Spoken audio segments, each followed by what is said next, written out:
Hello, friends. This is Abhishek Mishra, this your esteemed educator. आज हम लोग matrices पढ़ेंगे। क्लास 12th का काफ़ी स्कोरिंग टॉपिक है और आसान भी है। अगर आप इसको आसानी से कर लेते हैं तो आपके बोर्ड्स में तो मार्क्स आएंगे ही आएंगे, साथ ही साथ आप कंपटीशन को भी बहुत अच्छे से क्रैक कर सकते हैं। जेई मेंस में अगर बात करें तो 4 मार्क का एक दो क्वेश्चन तो बने ही बने होते हैं इसके, साथ ही साथ एडवांस पे भी इसके क्वेश्चन पूछे जाते हैं। मैट्रिसेस काफ़ी आसान टॉपिक है। क्लास 12th में जितने भी टॉपिक हैं, कैलकुलस को ले लो, वेक्टर 3D को ले लो, इन सब में मैट्रिसेस काफ़ी स्कोरिंग टॉपिक है और आसान भी है। आइए देखते हैं इस टॉपिक को। जैसे कि मैंने यहाँ पे ले रखा है मैट्रिसेस, आप देख सकते हैं यहाँ पर मैट्रिसेस में एक डेफिनेशन छोटी सी उठाता हूं। Arrangement of M cross N elements into M rows and N columns is called matrix. Matrix M rows और एन कॉलम का, हमारा एन कॉलम और एम रोज का को ही मैट्रिक्स कहते हैं। और मैट्रिक्स को एक जनरल फॉर्मूला इससे भी रिप्रेजेंट करते हैं। ये जो हमने लिखा हुआ है ए आई जे, और m क्रॉस n यहाँ का ऑर्डर होता है। मैट्रिक्स का ऑर्डर होता है m क्रॉस n, जहां पर m होता है नंबर ऑफ रोज, n होता है नंबर ऑफ कॉलम। और i और j में भी i रो को रिप्रेजेंट करता है, j कॉलम को रिप्रेजेंट करता है। मैंने एक m क्रॉस n ऑर्डर की मैट्रिक्स का जनरल वे तरीका लिखा हुआ है। A11 मीन्स पहला रो और पहली कॉलम का ये एलिमेंट रिप्रेजेंट कर रहा है 11। A12 का मतलब है ये पहली रो, ये हमारी पहली रो है, ये हमारी दूसरी रो है, ये ऐसे हमारी तीसरी रो होगी, ऐसे हमारी ये mth रो होगी। और ये हमारे कॉलम्स होते हैं, पहला कॉलम, दूसरा कॉलम, ऐसे करके ये nth कॉलम है। यहाँ पर आप देख सकते हैं कि A11 पहले रो पहले कॉलम का एलिमेंट है, A12 पहली रो दूसरे कॉलम का एलिमेंट है, और A1n पहली रो और nth कॉलम का एलिमेंट है। ऐसे करके हम लोग इसके मैट्रिक्स के एक जनरल वे को देख सकते हैं। I denotes row and J denotes column, M cross N denotes the order of the matrix। यहाँ पर I का जनरल फॉर्म होता है I must be greater than or equal to 1 but less than or equal to M होना चाहिए। J में भी वही केस है। J नंबर ऑफ कॉलम को रिप्रेजेंट करेगा जैसे मैंने आपको बताया, और वो कॉलम ऑर्डर से बराबर हो सकता है या कम भी हो सकता है। J की वैल्यू वो तो डिपेंड करता है और J आपको कैसे दिए गए हैं। इसको अलग अलग सिंबल से रिप्रेजेंट करते हैं, बिग ब्रैकेट से भी, और ये जो इस राउंड ब्रैकेट्स होते हैं इनसे भी रिप्रेजेंट करते हैं। और जैसे मॉड की लाइन होती है, दो सिंगल लाइंस, तो डबल मॉड से भी रिप्रेजेंट करते हैं मैट्रिक्स को। आप लोगों को ये चीज याद रखनी है। रेक्टेंगल, जैसे एक पॉइंट लिखा हुआ है rectangular array of m cross n numbers, ये भी एक कॉमन सी डेफिनेशन है। Rectangular array of m cross n numbers, ये भी मैट्रिक्स की डेफिनेशन है। Unlike determinants it has no values, ये डिटर्मिनेंट के तरीके होता है जिसके कोई भी वैल्यूज नहीं होती। It has no values. The elements of a matrix may be real और कॉम्प्लेक्स नंबर। जो मैट्रिक्स के एलिमेंट्स होते हैं वो या तो रियल हो सकते हैं या तो कॉम्प्लेक्स हो सकते हैं, दोनों हो सकते हैं। If all the elements of a matrix are real, the matrix is called real matrix. Real matrix क्या होती है? कोई खास मैट्रिक्स नहीं होती है। अगर हमारे किसी भी मैट्रिक्स के एलिमेंट, सारे के सारे एलिमेंट कैसे हो? रियल हो, तो हमारी मैट्रिक्स रियल मैट्रिक्स कहलाती है।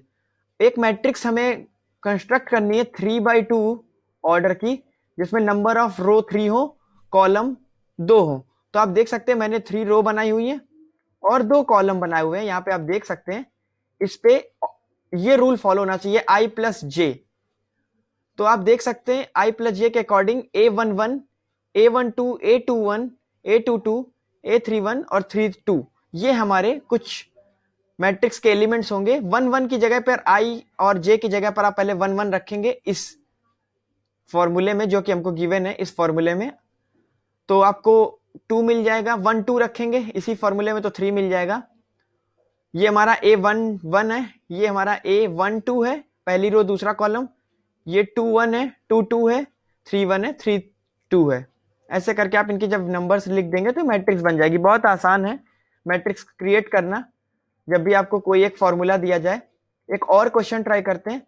A matrix has 143 elements, what is the number of the possible order. हमें नंबर ऑफ पॉसिबल ऑर्डर्स पता करने हैं अगर टोटल नंबर ऑफ एलिमेंट हमको डिफाइन है जो कि 143 दिए गए हैं। तो आप इसको ऐसे कर सकते हैं, टोटल नंबर ऑफ जो एलिमेंट्स हैं उनको हम लोग प्राइम फैक्टराइजेशन मेथड से हमेशा सॉल्व करेंगे। अगर आपको जितने भी नंबर ऑफ एलिमेंट्स दिए गए हैं उनका प्राइम फैक्टराइजेशन मेथड से हम लोग इसको सॉल्व करेंगे, उनके फैक्टर्स देखेंगे कितने प्राइम फैक्टर्स आ रहे हैं और उन्हीं का ऑर्डर हम लोग पेयर करके बनाते जाएंगे। जैसे कि मैंने इसको 1 इंटू 143 में स्प्लिट किया है, 143 इंटू 1 में स्प्लिट किया है, 11 इंटू 13 में स्प्लिट किया है, 13 इंटू 11 में स्प्लिट किया है। आप देख सकते हैं m, जैसे कि मैंने आपको पहले ही बताया था, रो होती है, n कॉलम को रिप्रेजेंट करता है, तो number of possible order m cross n होगा जो कि नेचुरल नंबर से बिलोंग करेंगे। यहां पर इतनी ही पॉसिबिलिटीज बन सकती हैं और कोई पॉसिबिलिटी नहीं है। टोटल 4 केसेस बनेंगे। तो इसका मैंने आपको एक तरीका बताया प्राइम फैक्टराइजेशन मेथड से। पहले हम लोग m पे इनकी पॉसिबिलिटीज को रख लेंगे, फिर इनको शफल करके n में चेक करेंगे। इससे हम पता कर सकते हैं कि टोटल नंबर ऑफ ऑर्डर, कितने पॉसिबल ऑर्डर की मैट्रिक्स पॉसिबल है हमारी। एक और क्वेश्चन ट्राई करते हैं। Find total number of matrices that can be formed by using 6 elements. अब 6 एलिमेंट्स हमारे A B C D E F आप लेट कर सकते हैं। उन 6 एलिमेंट्स से टोटल नंबर ऑफ मैट्रिसेस कितनी पॉसिबल है, ये 6 एलिमेंट्स हमने मान लिए। इनसे 6 ऑर्डर 6 एलिमेंट्स है तो हमारे कितने ऑर्डर की मैट्रिसेस बन सकती हैं। तो आप देख सकते हैं ऑर्डर 2 इंटू 3 का बन सकता है, ऑर्डर 3 इंटू 2 का भी बन सकता है। जब हमारा 2 इंटू 3 ऑर्डर का एक मैट्रिक्स फॉर्म होगी, उस पे 2 रो होंगी, 3 कॉलम्स होंगे। इसका मतलब तो यही हुआ। तो 2 रो में ए बी सी डी और ई एफ को हम ऐसे अरेंज कर देंगे और उसके बाद 6 नंबर है, 6 डिफरेंट प्लेसेस हैं, इनको हम 6 तरीके से रिशफल कर सकते हैं। ए की जगह पर बी भी आ सकता है, सी भी आ सकता है, डी ई एफ भी आ सकता है। तो 6 तरीके हैं। इस वाले प्लेस पे भी ए 1 2 पर भी A B C D E F कुछ भी आ सकता है। तो ऐसे करके हमारे पास टोटल 6 फैक्टोरियल मैट्रिसेस बन जाएंगी। डिफरेंट नंबर की हम लोग प्लेसिंग चेंज कर देंगे तो हमारी 6 फैक्टोरियल मैट्रिसेस बन जाएंगी। Total number of matrices 6 factorial आ जाएंगे। वैसे यहां पर 3 इंटू 2 यानी कि हमारी 3 रो होंगी और कॉलम 2 होंगे। इस हिसाब से हम इनकी प्लेसिंग को चेंज करके 6 प्लेसेस हैं और 6 डिफरेंट नंबर्स हैं। हम लोग यहां पर भी 6 फैक्टोरियल मैट्रिसेस को क्रिएट कर सकते हैं। 1 इंटू 6 यानी 1 क्रॉस 6 की भी हम लोग एक ऑर्डर की मैट्रिक्स क्रिएट कर सकते हैं जिसमें एक रो होगी, 6 कॉलम्स होंगे। और हम लोग यहां पर आप देख सकते हैं कुछ इनको ऐसे A B C D E F के फेज में लिख सकते हैं। यहां पे भी 6 डिफरेंट प्लेसेस हैं, 6 डिफरेंट नंबर्स हैं। तो 6 फैक्टोरियल हमारा मैट्रिसेस पॉसिबल हो सकती हैं 1 क्रॉस 6 ऑर्डर की। इसी प्रकार 6 क्रॉस 1 इसका अगर रिवर्स कर दें, 6 रो होंगी, पहला कॉलम यानी एक कॉलम होगा, तो भी 6 फैक्टोरियल हमारे पास मैट्रिसेस आ जाएंगी जिनका ऑर्डर होगा 6 क्रॉस 1। तो ऐसे आप इनको अगर ऐड करेंगे तो टोटल नंबर ऑफ आपको मैट्रिसेस, पॉसिबल मैट्रिसेस मिल जाएंगी 4 इंटू 6 फैक्टोरियल। काफी बड़ा नंबर है 4 इंटू 6 फैक्टोरियल। आपको ये चीज याद रखनी होगी, 4 into 6 factorial. Types of matrices देख लेते हैं। काफी आसान सा टॉपिक है, इसको आपको बस समझना है। थ्योरेटिकल टाइप का टॉपिक है टाइप्स ऑफ मैट्रिसेस। न्यूमेरिकल भी हम लोग देखेंगे लेकिन पहले टाइप्स ऑफ मैट्रिसेस देख लेते हैं। आप जानते हैं रो मैट्रिसेस क्या होती हैं। रो मैट्रिसेस में आपको पता होना चाहिए कि केवल सिंगल एक रो होती है और कॉलम बहुत सारे होते हैं। यहां पे आप देख सकते हैं कॉलम 1 2 ऐसे 3 और ऐसे करके n कॉलम है, लेकिन रो सिंगल है। A matrix having only 1 row is called row matrix.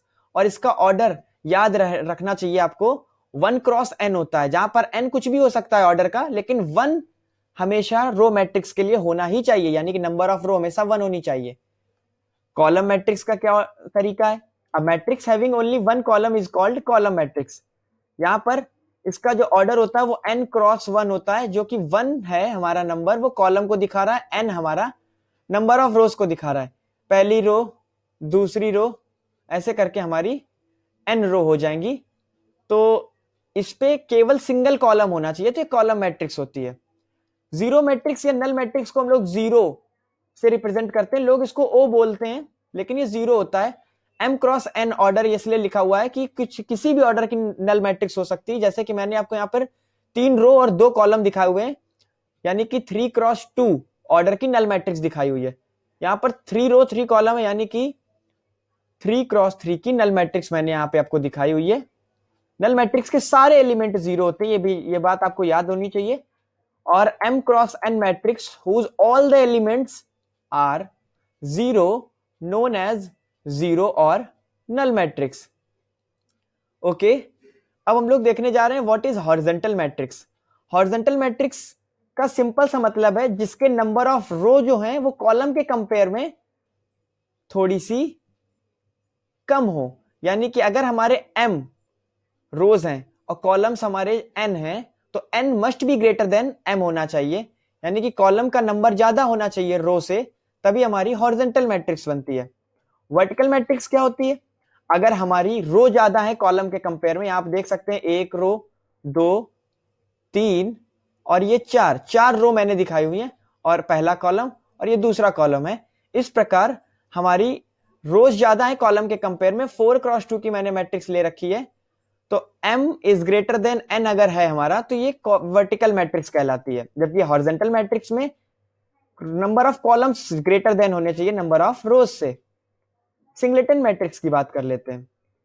Singleton matrix का मतलब होता है इसमें केवल और केवल एक एलिमेंट होना चाहिए, रो भी एक हो कॉलम भी एक हो, 1 क्रॉस 1 की मैट्रिक्स को सिंगलेटन मैट्रिक्स बोलते हैं। स्क्वायर मैट्रिक्स में ऑर्डर n का अगर हमें देखना है, तो इसका मैंने एक एग्जांपल ले रखा है, a11, a12, a13, a21, a22, a23 and a31, 32, 33। इसमें आप देख सकते हैं नंबर ऑफ रो, ये बात याद करने वाली है, स्क्वायर मैट्रिक्स में number of row must be equal to number of column होने चाहिए, तभी ये स्क्वायर मैट्रिक्स कहलाएगी। अगर हमारे 4 रो हैं 4 कॉलम है तो भी स्क्वायर मैट्रिक्स है, 3 रो है 3 कॉलम है तो भी स्क्वायर मैट्रिक्स है। इससे कुछ रिलेटेड कुछ की पॉइंट्स आइए उनको देख लेते हैं। The elements a11, a22, a33, ann, ये वाले नंबर्स हैं a12, a22 और a33, ये जो मैंने लाइन बनाई हुई है इनको डायगोनल एलिमेंट्स बोलते हैं। और ये जो मैंने लाइन ड्रॉ की हुई है, ये वाली लाइन, ये जो मैंने लाइन ड्रॉ की हुई है, इस लाइन को बोलेंगे प्रिंसिपल या leading diagonal. In a square matrix the pair of elements aij and aji are called conjugate elements। a12 और a21 ये conjugate elements होते हैं, a13, a31 ये भी conjugate elements हैं, और सिमिलरली a23 एंड a32 ये हमारे conjugate elements कहलाते हैं। Determinant of a matrix exist only when it is square matrix, ये काफी इंपॉर्टेंट पॉइंट है। डिटर्मिनेंट हमारा पॉसिबल किसी मैट्रिक्स का केवल और केवल तब होता है जब वो स्क्वायर मैट्रिक्स गिवन हो। स्क्वायर मैट्रिक्स कब होगी? Number of row equal to number of column होने चाहिए। डायगोनल मैट्रिक्स देख लेते हैं। डायगोनल मैट्रिक्स की शर्त होती है ए आई जे जीरो होने चाहिए, but diagonal elements non zero होने चाहिए। ये जो डायगोनल एलिमेंट्स हैं इनको प्रिंसिपल डायगोनल लाइन बोलते हैं, ये एलिमेंट्स हमारे नॉन जीरो होने चाहिए, कुछ ना कुछ इसमें नंबर लिखा होना चाहिए, और बाकी अदर सारे प्लेस के नंबर हमारे जीरो होने चाहिए। ए और जे जब जब बराबर होगा तो ये एलिमेंट जीरो होंगे, और ए और जे जब जब बराबर नहीं होगा, ए और जे जब जब बराबर होगा तो एलिमेंट जीरो नहीं होंगे, और ए और जे जब जब हमारे, आई रिपीट, ए और जे जब जब हमारे इक्वल होंगे, जैसे कि डायगोनल एलिमेंट्स में होता है a11, a22, a33, तो एलिमेंट्स नॉन जीरो होंगे। बट वेन एवर आई जे के इक्वल नहीं होगा तो ये एलिमेंट्स हमारे जीरो होंगे, जैसा कि डायगोनल में दिखाया गया है। उम्मीद आपको ये चीज समझ में आ गई होगी, कंफ्यूज ना होइए। In a square matrix, square matrix ही होनी चाहिए तभी डायगोनल एलिमेंट मैट्रिक्स एग्जिस्ट करेगी। In a square matrix if all the elements except diagonal elements are zero is called diagonal matrix. Scalar matrix देख लेते हैं क्या होती है। डायगोनल मैट्रिक्स ही स्केलर मैट्रिक्स होती है। बस यहां पर आपको ये चीज याद रखनी है, ये जो की पॉइंट है कि यहां पर जो जितने भी डायगोनल एलिमेंट्स हैं वो सेम होने चाहिए, और मैंने यहां पर ए मान लिया है, तो आप यहां पर D1 D2 D3 को ए से रिप्रेजेंट कर सकते हैं। ये मैंने डेफिनेशन भी बताई हुई है। यूनिट और आइडेंटिटी मैट्रिक्स देखते हैं। यूनिट और आइडेंटिटी मैट्रिक्स भी स्केलर मैट्रिक्स और डायगोनल मैट्रिक्स की तरीके ही होती है, उसके सारे एलिमेंट जीरो होते हैं, बट डायगोनल लाइन पे जितने भी एलिमेंट लाई कर रहे हैं लाइक दिस, यहाँ पे तीनों वन होने चाहिए। अगर ये वन है तो ये आइडेंटिटी मैट्रिक्स या यूनिट मैट्रिक्स कहलाती है। I2 अगर कहीं पे लिखा है I2, तो ये हमारी 2x2 की आइडेंटिटी मैट्रिक्स कहलाती है। और I अगर कहीं 3 लिखा हुआ है तो ये 3x3 की आइडेंटिटी मैट्रिक्स कहलाती है। जैसे कि मैंने ये बनाया हुआ है 3x3 की आइडेंटिटी मैट्रिक्स, इसको डिटर्मिनेंट ऑफ I और ऐसे भी करके रिप्रेजेंट करते हैं, इसकी वैल्यू हमारी 1 ही होती है। ट्रायंगुलर मैट्रिक्स की बात कर लेते हैं। अपर ट्रायंगुलर मैट्रिक्स और लोअर ट्रायंगुलर मैट्रिक्स दो तरीके की मैट्रिक्स होती हैं। ट्रायंगुलर मैट्रिक्स में अपर ट्रायंगुलर मैट्रिक्स अगर है तो आप देख सकते हैं ट्रायंगल टाइप का बन रहा होगा, जैसे कि मैंने यहाँ पे एक बनाया हुआ है, एक ऐसा और ऐसा ऐसा, ये एक ट्रायंगल टाइप का है। बाकी इस ट्रायंगल के एलिमेंट्स नॉन जीरो हैं, यानी कि आप इससे समझ सकते हैं AI इक्वल टू 0 होगा और for all every I greater than J के लिए। अगर हमारा I ग्रेटर देन J है, जैसे कि आप यहां देख सकते हैं A2 1 है और A3 1 है, इसमें I J से बड़ा है और ये A3 2 है, तो ये हमारे जीरो वैल्यू आएंगी। अपर ट्रायंगुलर का एक केस है। और अगर I J से छोटा हुआ, जैसे कि लोअर ट्रायंगुलर मैट्रिक्स में यहां पर होता है, तो ये वैल्यूज अगर जीरो हैं और यहां पे ट्रायंगुलर लोअर में बन रहा है जो कि नॉन जीरो वाला है, जैसे कि आप देख सकते हैं ऐसा, तो ये लोअर ट्रायंगुलर मैट्रिक्स होती है। Minimum number of zeros in upper और lower triangular matrix of order n हमारे ये निकालने का तरीका होता है n-1/2। अगर हमारा n ऑर्डर है तो मिनिमम नंबर ऑफ जीरोस में कितने होंगे अपर या लोअर ट्रायंगुलर मैट्रिक्स में, ये पता करने का फॉर्मूला बहुत अच्छा है, n-1/2। इसको आप याद कर लीजिए। और आप इसको वैसे भी देख सकते हैं, अगर पहला ऑर्डर है तो एक जीरो होगा, दूसरा ऑर्डर है तो दो जीरो होंगे, तीन ऑर्डर है 3x3 का बन रहा है तो हमारे 3 जीरो बनेंगे। ऐसे कर करके अगर हमारा nth ऑर्डर है तो n-1 जीरो मिलेंगे, टोटल इन सबका सम करेंगे n-1/2 आएगा। और मिनिमम नंबर ऑफ साइफर्स जिनको जीरो बोलते हैं इन अ डायगोनल या स्केलर या unit matrix of order n are. अब आप जानते हैं डायगोनल एलिमेंट में, जैसे कि डायगोनल में मैंने आपको देखा था कि इसके ये डायगोनल की बात करें तो इसमें दोनों ही साइड, ये देख सकते हैं दोनों ही साइड जीरो होंगे, अपर और लोअर ट्रायंगुलर दोनों में ही। तो यहां पर 2 टाइम हो जाएगा जीरो के नंबर में, तो यहां पर मैंने इसी फॉर्मूले में 2 का मल्टीप्लाई कर दिया, तो मिनिमम नंबर ऑफ जीरो का ये फॉर्मूला आ गया n-1। ये भी आपको याद रखना है, या ऐसा कि आप देख सकते हैं यहाँ पे दोनों साइड जीरो हैं। Null matrix is considered as a triangular और डायगोनल मैट्रिक्स, ये चीज आपको याद रखनी। नल मैट्रिक्स को ट्रायंगुलर या डायगोनल मैट्रिक्स भी कंसीडर कर सकते हैं। With every square matrix A there is a corresponding determinant formed by element of A in the same order। हमारा एक ऑर्डर अगर A है तो वो सिंगुलर मैट्रिक्स तभी होता है, ये आपको चीज याद रखनी होगी, जब उसका मॉड A यानी जिसके डिटर्मिनेंट की वैल्यू जीरो है, और वो नॉन सिंगुलर मैट्रिक्स होती है अगर उसके डिटर्मिनेंट की वैल्यू नॉन जीरो है। ये बात आपको याद रखनी है, काफी क्वेश्चंस में काम आएगी। एक इसी पे बेस्ड क्वेश्चन लेते हैं। Using only the elements 0 and 1 find the number of 3x3 matrix that are diagonal. Diagonal matrix होनी चाहिए, हमें केवल 0 और 1 एलिमेंट्स का यूज करके ही डायगोनल मैट्रिक्स पता करनी है। 3x3 की कितनी बनेगी, नंबर ऑफ डायगोनल मैट्रिक्स कितनी बनेगी ये पता करना है।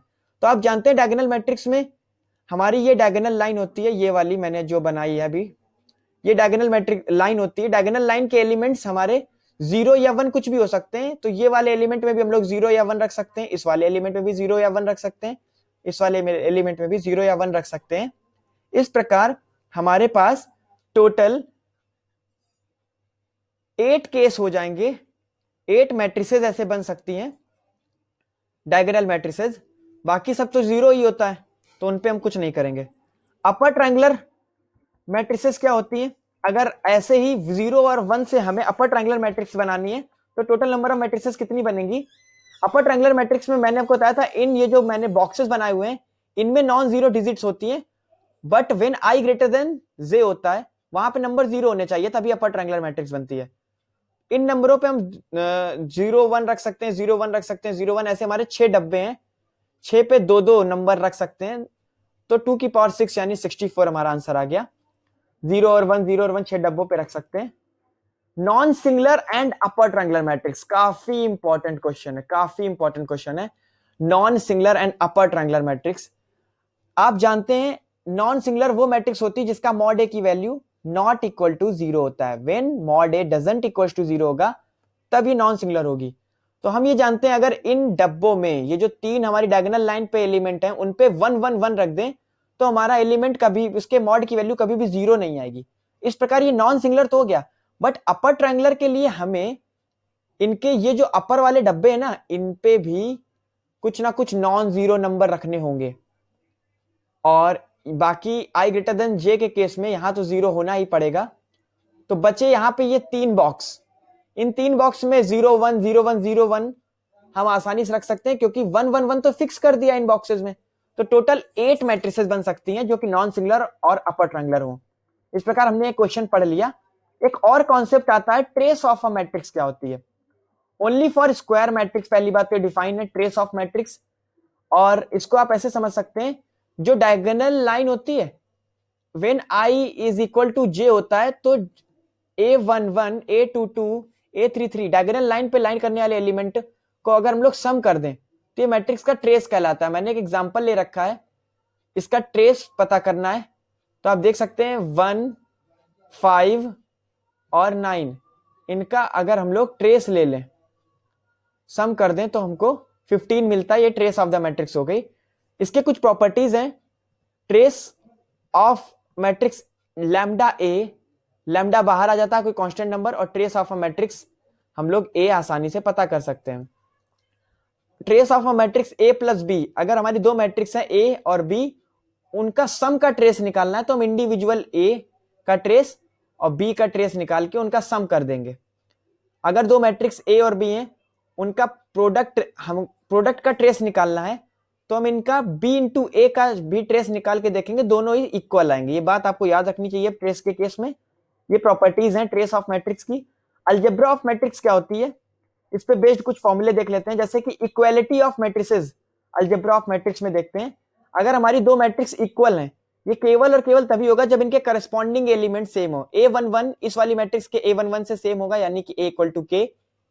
A12 इस वाली मैट्रिक्स के A12 से सेम होगा, यानी B इक्वल टू L। अगर ये सब सेम है, तो हमारी इक्वालिटी ऑफ मैट्रिसेस होगी। Both have the same order, और ये बात भी याद रखनी चाहिए, अगर इनका ऑर्डर सेम है तभी इक्वालिटी लगती है, अदरवाइज नहीं लगेगी। Aij Bij का ऑर्डर सेम होना चाहिए। यहां पे आप देख सकते हैं, एडिशन अगर हमें कराना है, दोनों का ऑर्डर सेम है, m क्रॉस n का यहां पर भी है, m क्रॉस m का यहां पर भी है, तो इनके करस्पॉन्डिंग एलिमेंट्स को हम लोग जोड़ लेंगे, हमारा आंसर आ जाएगा। यहां पे आप देख सकते हैं, मुझे a प्लस माइनस बी निकालना है। a प्लस माइनस बी के केस में मैंने a को इसके करस्पॉन्डिंग 1 से ऐड और सब्ट्रैक्ट किया, b को इसके करस्पॉन्डिंग एलिमेंट 2 से ऐड और सब्ट्रैक्ट किया, ऐसे करके मैंने इसका आंसर निकाला हुआ है। कुछ प्रॉपर्टीज देख लेते हैं अलजेब्रा ऑफ मैट्रिसेस में। Addition of a matrices is commutative. अगर हम किसी भी मैट्रिक्स ए और बी को ऐड करते हैं, और बी और ए को कम्यूटेटिव लॉ फॉलो करते हैं, हम बी और ए को भी ऐड कर लेते हैं, तब भी आंसर हमारा सेम ही आएगा। लेकिन याद रहे, ए और B must have the same order, अगर इनका ऑर्डर सेम है तभी हम ऐसा कर सकते हैं। एसोसिएटिव लॉ भी फॉलो करते हैं, यानी पहले हम ए और बी को ऐड करें, फिर सी को ऐड करें, और या हम बी सी को ऐड करें फिर ए को ऐड करें, आंसर सेम आता है। कुछ इंपॉर्टेंट बात कर लेते हैं मैट्रिसेस की, जैसे कि एडिटिव इनवर्स क्या होता है। अगर हम दो मैट्रिक्स को ऐड कर रहे हैं, और एनी हाउ उनका सम 0 आता है, तो ए और बी में से बी को ए का एडिटिव इनवर्स बोलते हैं, क्योंकि ए में बी को ऐड करके या बी को ए में ऐड करके हम लोग 0 ला रहे हैं। Both A and B have the same order, ये बात आपको याद होनी चाहिए। Then A and B are the said to be additive inverse of each other, where जो 0 ये मैंने बोला हुआ है ये नल मैट्रिक्स होती है, जैसे कि मैंने आपको पहले बताया 0 मैट्रिक्स या नल मैट्रिक्स सेम ऑर्डर की होगी जो ए और बी का ऑर्डर होगा। यहाँ पे ए प्लस माइनस ए, बी को मैंने माइनस ए बोल दिया है, 0 प्रूव किया हुआ है। Existence of additive matrix identity ये पता करते हैं कब होता है। ए मैंने आई और जे का एक ऐसे मैट्रिक्स बनाई हुई है एम क्रॉस एन ऑर्डर की, और 0 मैट्रिक्स है ये एम क्रॉस एन ऑर्डर की है। ए में 0 ऐड करें या फिर 0 में ए को ऐड करें, कम्यूटेटिव लॉ फॉलो होता है, हमको ए मैट्रिक्स ही मिलती है, क्योंकि नल मैट्रिक्स किसी भी मैट्रिक्स में ऐड होती है तो उसमें कोई इफेक्ट नहीं डाल सकती है। Additive identity for matrix addition ये इसमें दिखाया हुआ है। कैंसिलेशन लॉ काफी इंपॉर्टेंट लॉ है। इफ ए प्लस बी और ए प्लस सी है तो आप देख सकते हैं अगर हम लोग लेफ्ट हैंड साइड से ए और इसके ए को कट कर दें तो बी इक्वल टू सी आ जाएगा, लेकिन यहां पर मैंने कट लेफ्ट कैंसिलेशन से किया है तो इसको लेफ्ट कैंसिलेशन बोलेंगे। और बी प्लस ए सी प्लस ए दिया होता है, यहां मैंने अगर ए को कट किया और यहां पर भी ए को कट किया, मैंने राइट हैंड साइड से ए को कट किया तब बी इक्वल टू सी आया, तो राइट कैंसिलेशन आता है, इसको कैंसिलेशन लॉ बोलते हैं। याद रखना है आपको। Multiplication of matrices by a scalar, अगर हम किसी स्केलर नंबर को पर्टिकुलर नंबर लेके किसी मैट्रिक्स पे मल्टीप्लाई कर देंगे तो हमारा सारे उसके एलिमेंट्स में मल्टीप्लाई होता है, याद रहे जितने भी उसके एलिमेंट्स हैं सब पे मल्टीप्लाई होगा। और ट्रेस ऑफ मैट्रिक्स का भी एक क्वेश्चन है कि अगर हम किसी जैसे लैम्डा का केस लिया था, यहां पर मैंने अब के ले लिया है तो मैं के को या लैम्डा को बाहर निकाल के उस मैट्रिक्स का ट्रेस निकालूंगा। और ये बहुत ही इंपॉर्टेंट प्रॉपर्टी है, याद रखनी है आपको, मोस्ट इंपॉर्टेंट प्रॉपर्टी है कि अगर कोई कांस्टेंट नंबर किसी मैट्रिक्स से मल्टीप्लाई हो रहा है और उसका मॉड यानी डिटरमिनेंट हमें गिवन है और हमें पता है इस ए मैट्रिक्स का ऑर्डर एन है, हमें ए मैट्रिक्स का ऑर्डर एन पता है और कोई एक कांस्टेंट नंबर से मल्टीप्लाई हो रहा है उस ए मैट्रिक्स में, तो उस कांस्टेंट नंबर की पावर जितना उसका ऑर्डर है वो निकल के बाहर आ जाता है और मॉड ऑफ ए बच जाता है। याद रहे एन जो है वो ऑर्डर ऑफ मैट्रिक्स ए है, इस चीज को आपको याद रखना है, के की पावर एन हो जाता है। इस पे बेस्ड अभी क्वेश्चन भी ट्राई करेंगे। अभी एक आसान सा क्वेश्चन लेते हैं, find the matrices X and Y if 2x minus Y. मैंने आपको बताया था इनको राउंड ब्रैकेट से भी रिप्रेजेंट कर सकते हैं, कोई जरूरी नहीं है कि ऐसे ब्रैकेट्स ही लगे, इनको राउंड ब्रैकेट से भी रिप्रेजेंट कर सकते हैं। तो 2x माइनस वाई और x प्लस 2y को हमें सॉल्व करना है और x और y की वैल्यू लानी है, तो हम इस पूरे मैट्रिक्स में 2 का मल्टीप्लाई कर दें तो आप देख सकते हैं 5x आया। अब 2x माइनस वाई में 2 का मल्टीप्लाई कराएंगे करस्पॉन्डिंग एलिमेंट से, क्योंकि अभी मैंने आपको बताया था स्केलर नंबर्स मल्टीप्लाई होता है तो सब पे होगा, तो आप देख सकते हैं 2x माइनस वाई ये हमारा है, इस पे मल्टीप्लाई हो गया सारे एलिमेंट्स में, और साथ ही साथ इसमें जो हमारा ये वाली मैट्रिक्स है उसको ऐड भी कर दिया, तो हमारा कुछ ऐसा आउटपुट आया लास्ट में। और राइट हैंड साइड में तो आप देख ही रहे हैं 5x आएगा, हमें x की वैल्यू निकालनी है, हम लोग 5 से डिवाइड कर देंगे ईच एंड एवरी एलिमेंट में, करस्पॉन्डिंग एलिमेंट में 15/5 माइनस 10/5 माइनस 5/5, ऐसा आप करके ये मैट्रिक्स पता कर लेंगे। x की वैल्यू किसी भी एक मैट्रिक्स में ऊपर जाके अगर रख देंगे, किसी भी एक मैट्रिक्स में लाइक यहाँ पर अगर आप x की वैल्यू रख देंगे तो आपको y की वैल्यू मिल जाएगी। मैंने दोनों के आंसर लिख दिए हैं, x का ये और y का ये। एक और क्वेश्चन है, ट्राई करते हैं। Let the determinant of a 3x3 matrix A B 6। अगर हमारा 3x3 मैट्रिक्स का डिटरमिनेंट 6 है और B को ऐसे कुछ रिप्रेजेंट किया गया है कि B equal to 5 times of A है, देन डिटरमिनेंट ऑफ B की वैल्यू हमें पता करनी है। 3x3 की हमारी A मैट्रिक्स है जिसका डिटरमिनेंट की वैल्यू 6 है, और B की डिटरमिनेंट वैल्यू हमें पता करनी है, डिटरमिनेंट ऑफ B पता करना है, जबकि हमें गिवन है B equal to 5 times of A. आपको पता है यहाँ पर, आइए इसको देखते हैं कैसे सॉल्व करते हैं। मॉड ऑफ ए यानी डिटर्मिनेंट ऑफ ए की वैल्यू 6 है और मैट्रिक्स बी जो है वो 5 टाइम्स ऑफ ए मैट्रिक्स के बराबर है, यानी कि ये कांस्टेंट नंबर 5 जो है वो ए मैट्रिक्स में मल्टीप्लाई हो रहा है। लेकिन याद रहे ए मैट्रिक्स का जो ऑर्डर है वो क्वेश्चन में 3x3 गिवन है, यानी कि कांस्टेंट नंबर की पावर 3 है, उसका ऑर्डर आ जाएगा, ये बाहर हो जाएगा और ए का मॉड जो कि 6 है वो मल्टीप्लाई कर देंगे तो 750 हमारा आंसर आ जाएगा। इस प्रकार हम लोगों ने मैट्रिक्स के इस पार्ट को अच्छे से देख लिया। अब हम लोग आगे के पार्ट में आपको अच्छे से मैट्रिक्स को समझाएंगे। तब तक के लिए आप मैट्रिक्स के ढेर सारे क्वेश्चन ट्राई कीजिए, मैं इसका पीडीएफ अपलोड कर दूंगा जो भी मैंने अभी पढ़ाया है, और आप अपने फ्रेंड्स के साथ इसको शेयर कर सकते हैं ज्यादा से ज्यादा अगर आपको यूजफुल लगे। कमेंट सेक्शन पे कोई भी डाउट हो तो आप बता सकते हैं और please subscribe my channel. Thank you.